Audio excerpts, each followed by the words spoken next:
semuanya, perkenalkan nama saya Valerie Julieta. Saya bersekolah di SMP Serdaya Pelita 2. Saya kelas 9A. Jadi pada kesempatan kali ini saya akan menjelaskan tentang sistem pencernaan yang terjadi di dalam tubuh manusia.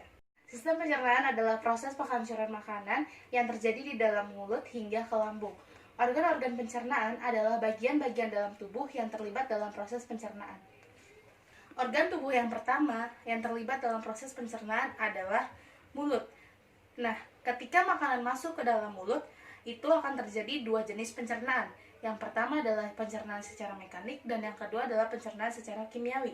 Pencernaan secara mekanik adalah pencernaan yang dibantu oleh gigi, lidah, serta air liur. Gigi merupakan bagian yang berfungsi untuk memotong, menghancurkan makanan itu supaya berubah menjadi bagian yang paling kecil.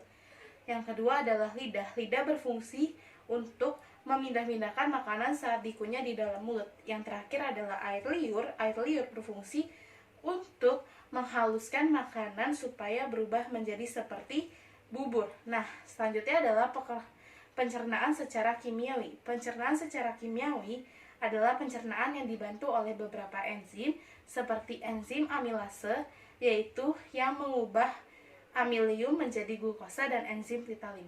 Organ yang kedua adalah kerongkongan.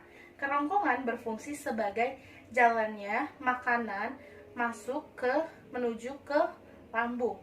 Jadi di kerongkongan ini terjadinya gerak peristaltik.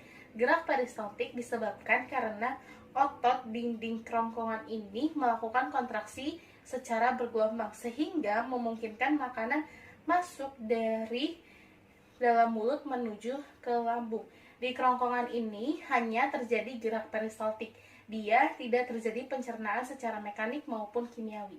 Organ yang ketiga adalah lambung. Pada lambung terjadi pencernaan secara mekanik dan kimiawi. Pencernaan secara mekanik adalah pencernaan yang dibantu oleh dinding otot lambung. Sedangkan pencernaan secara kimiawi adalah pencernaan yang dibantu oleh beberapa enzim yang dihasilkan oleh lambung. Nah, enzim-enzim yang dihasilkan oleh lambung misalnya seperti asam lambung atau HCl yang berfungsi untuk membunuh bakteri yang terdapat dalam makanan yang masuk ke dalam lambung, serta mengaktifkan enzim pepsin.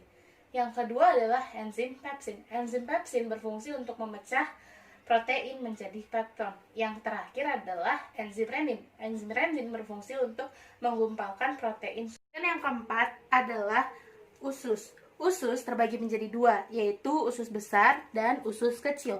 Usus kecil merupakan tempat penyerapan sari-sari makanan oleh villi dan merupakan tempat penyerapan yang paling lama.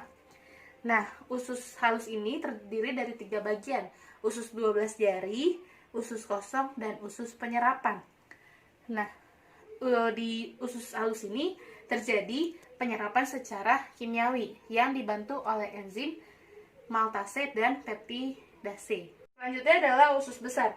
Apabila makanan yang tidak dapat diproduksi oleh usus halus, ia akan menuju ke usus besar. Di dalam usus besar ini terjadi 2 proses, yaitu penyerapan air dan proses pembusukan. Nah, pada usus besar ini terdapat bakteri Escherichia coli atau E. coli, di mana bakteri E. coli ini akan membantu proses pembusukan yang terjadi di dalam usus besar. Proses penyerapan air terjadi apabila makanan yang diserap oleh usus besar mengandung banyak kandungan air. Dari proses pembusukan yang dibantu oleh bakteri E. coli akan menghasilkan feses. Organ yang terakhir adalah anus. Anus merupakan tempat keluarnya feses atau sisa makanan yang tidak dibutuhkan oleh manusia. Sebelum feses itu dikeluarkan, feses tersebut akan ditampung di dalam rektrum dalam waktu sementara. Ketika rektrum sudah penuh, maka rektrum akan mengirim impuls ke otak sehingga timbul hasrat untuk buang air besar. Jadi, proses buang air besar itu dilakukan secara sadar, yaitu karena adanya kontraksi di antara dinding perut dan disertai dengan mengendurnya sphincter dan kontraksi kolon, sehingga menimbulkan terdorongnya feses untuk keluar melalui anus. Itulah penjelasan mengenai sistem pencernaan dari saya. Mohon maaf bila ada kesalahan kata. Semoga apa yang saya sudah jelaskan bermanfaat bagi kita semua. Atas perhatiannya saya ucapkan terima kasih.